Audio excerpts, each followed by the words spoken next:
नमस्कार दोस्तों, मैं प्रभाकर मिश्रा। 600 करोड़ रुपए से बनी आदि पुरुष रामायण का अपमान करने के लिए बनाई गई। रामायण का पूरा लुक ही उन्होंने चेंज कर दिया। अब मनोज मुंतशिर कहते हैं कि वो 5 डायलॉग जिस पे विवाद है उसको हम बदल देंगे। अब क्या क्या बदलोगे? आप राम को बदल दोगे कि हनुमान को बदल दोगे? हनुमान के कान कुंडल, कुछ भी कानों में कुंडल, किसी प्रकार की चीज़ें नहीं दिखाई जा रही उनको। ऐसा हनुमान आपने किसी भी तस्वीर में आपने नहीं देखा होगा जैसा उन्होंने हनुमान को प्रस्तुत किया है। और जो डायलॉग बाजी उन्होंने दिखाई है, क्या वो कहते हैं कि हमने कथावाचकों से ऐसा सुना है? कौन से कथावाचक ऐसे थे जो उन्होंने इस तरह की भाषा रामायण की सुनाई? उनको उनको ऐसे कथावाचकों को सबसे पहले मीडिया के सामने लाके दिखाना चाहिए था। और ओम राउत बता रहे हैं कि मोदी जी से प्रेरित हुए। मोदी जी से ऐसा कौन सा प्रेरणा पा गए कि वो राम का और रामायण का अपमान करने वाले रामायण को बना दिया उन्होंने। इस तरह के रामायण में उन्होंने हर एक कैरेक्टर, हर एक चरित्र को जो है तोड़ मरोड़ के पेश किया। हर एक घटनाक्रम में उन्होंने कहीं ना कहीं इस तरह की गलतियां की हैं। ये गलतियां की हैं या कराई गई हैं। इस तरह से आदि पुरुष बनाने का क्या मतलब है? बहुत सी बाहरी ताकतें जो हिंदू धर्म को हमेशा जो है हिंदू धर्म के पीछे पड़ी रहती हैं, उसको तोड़ने के पीछे रहती हैं। और मेरा अनुमान यही है कि इस तरह की ताकतें जो हैं इस रामायण को बनाने में पूरा सहयोग किए हैं। ऐसे लोग ही इस रामायण को पसंद कर सकते हैं जो कि हिंदू धर्म को नहीं मानते, नास्तिक हैं या हिंदू धर्म से नहीं ताल्लुक़ रखते हैं। कृति सेनन को सोचना चाहिए था कि आप माता सीता का रोल अदा करने जा रही हैं। इस तरह के गेटअप, इस तरह की वेशभूषा में आपको नहीं आना चाहिए था। खासकर मनोज मुंतशिर जो बार बार अपने डायलॉग को अब कह रहे हैं कि हमने 4000 पंक्तियाँ लिखी। अब 4000 पंक्ति लिखें चाहे 4 लाख पंक्ति लिखें, आपको इस तरह से जो है भाषा का यूज नहीं करना चाहिए। ऐसे कौन सी कथावाचक हैं? हमने तो कभी किसी कथावाचक या नानी दादी से हमने नहीं सुना कि ऐसी किसी ने भाषा शैली का यूज किया हो। आप अरुण गोविल से और क्या कहते हैं रामानंद सागर की जो टीम थी पीछे की, उससे आप मिले होते। उन आज भी आप राम और सीता और बाकी जितने भी कैरेक्टर, जितने भी लोगों ने निभाए हैं, उनसे आप मिल के देखिए कि कैसा सात्विकता नज़र आता है। हमारी धार्मिक परंपराओं को और हमारी जो संस्कृति है उसको तोड़ने का काम इस रामायण ने किया है, उसका अपमान किया है। द केरल स्टोरी में बार बार कहा जा रहा था कि हम अपने बच्चों को जो है हिंदू धर्म के बारे में बताएं। हम इसी हिंदू धर्म के बारे में बताएंगे, हम आदि पुरुष को बच्चों को दिखाएंगे और उसको बताएंगे। जब दर्शक बाहर निकल के आते हैं तो कहते हैं कि फिल्म में हमको बहुत अच्छी कॉमेडी लगी। उसमें कौन सा कॉमेडी सीन था जो हमारे आज की जनरेशन देख रही है? आज की जनरेशन को हम इस तरह की फिल्मों को दिखा के अपनी संस्कृति का और परंपराओं का अपमान करने वाली इस फिल्म को दिखा के क्या प्रेरणा देंगे अपने आने वाली पीढ़ी को? ये चीज़ें सोच के फिल्म निर्माताओं को बनाना चाहिए कि रामायण एक धार्मिक ग्रंथ है और उससे हमारी भावनाएं जुड़ी हुई हैं।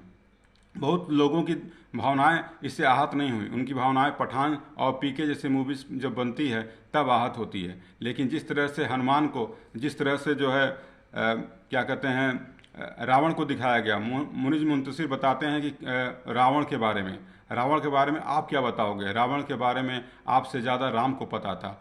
श्री रामचंद्र जी ने लक्ष्मण को मरते समय रावण के पास भेजा और कहा कि जाके उससे शिक्षा ग्रहण करो। रावण एक विद्वान आदमी था, मात्र ब्राह्मण नहीं था। और आपका आइडियल अगर रावण नहीं है तो किसी भी ब्राह्मण का, मेरा भी आइडियल जो है रावण नहीं है। लेकिन आपको जो है इस तरह से प्रेजेंट, बहुत अफसोस की बात है कि ये मूवी जो है हमारे यहाँ रिलीज हो गई। हमारे रामायण का अपमान करने वाली ये मूवी रिलीज कर दिया गया। सेंसर बोर्ड को देखना चाहिए था लेकिन सेंसर बोर्ड ने नहीं देखा। अब बात आती है सरकार की। आज इतने दिन बीत गए हैं फिर भी जो है ये मूवी जो है चल रही है। इस मूवी को पहले दिन ही बैन कर देना चाहिए था। हमारी भारत सरकार से अपील है कि इस मूवी को तत्काल बंद कर दिया जाए, इसको यहाँ सिनेमाघरों से हटा दिया जाए। किसी प्रकार की जो दर्शक हैं, जो भी धार्मिक भावनाओं को आहत हो रहे हैं हम लोग, इसके लिए सरकार को सोचना चाहिए। सरकार इस पर ध्यान देना चाहिए। सरकार ने इस तरह से किसी भी तरह से इस फिल्म पर रोक लगाने के लिए अब तक कोई प्रयास नहीं किया है। चार या 6 मुख्यमंत्रियों का जो उन्होंने आभार व्यक्त किया है, उन मुख्यमंत्रियों से भी मेरा अनुरोध है कि ऐसे फिल्म से अपना नाम हटा लें। ये किसी प्रकार से रामायण का अनुसरण नहीं करती है या रामायण को सही तरीके से प्रस्तुत नहीं करती है। ऐसा रामायण हम त्रेता युग के बारे में दिखा रहे हैं, हम कलयुग या वर्तमान मॉडर्न जनरेशन के बारे में नहीं दिखा रहे हैं। हमको उस युग के अनुसार ही वाल्मीकि रामायण हो, तुलसी रामायण हो, उसके अनुसार ही हमको दिखाना चाहिए था। लेकिन हम अभी तक इस तरह की इस रामायण को हमने कभी भी न देखा था न सुना था। इवन एनिमेशन जो दिखाते हैं उसमें भी रामायण के उस छवि को बरकरार रखा गया है। आप अलाउद्दीन खिलजी को दिखा रहे हैं जैसे गेटअप में, आप रावण को दिखा रहे हैं, राम को दिखा रहे हैं चमड़े का जो है वस्त्र पहन के दिखा रहे हैं, और सीता जी को आप किस तरह से वेशभूषा में दिखा रहे हैं। हनुमान जी को भाषा शैली क्या है, आप 5 डायलॉग्स बदल के जो है इस रामायण को सही नहीं ठहरा सकते कि आपने रामायण बनाई है। आपको अगर बनाना ही था कुछ ऐसा तो आप कोई और कहानी ले आए होते, आप कुछ भी भाषा शैली का यूज करते, वो सेंसर बोर्ड जानता, उससे हमें कोई आपत्ति नहीं होती। सरकार को तत्काल इस मूवी को बैन कर देना चाहिए और रामायण जैसे धार्मिक ग्रंथ पे उठाने वाले, इस तरह से जो संवाद लिखने वाले के खिलाफ सख्त कार्रवाई करनी चाहिए। सरकार को ये देखना चाहिए था। आज 3-4 दिन बीत गए फिर भी सरकार इस पे किसी प्रकार का हस्तक्षेप नहीं कर रही है। ना ही कोई हिंदू संगठन सामने आए हैं।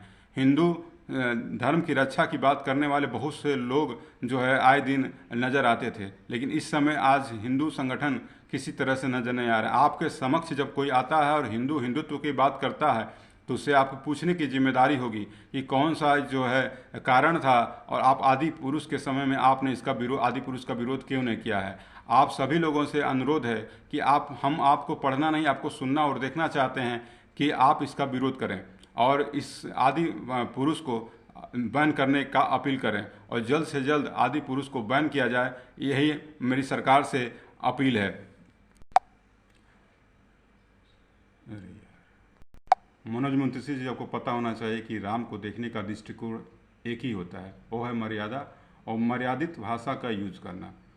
आगे से किसी भी धार्मिक ग्रंथ के बारे में इस तरह की टीका टिप्पणी ना करिएगा और इस फिल्म में आप किसी तरह का संशोधन करके इस फिल्म को सही नहीं ठहरा सकते। मेरे दर्शकों से बारंबार अनुरोध है कि आप सब इस फिल्म को बैन करने की मांग करें। जय श्री राम।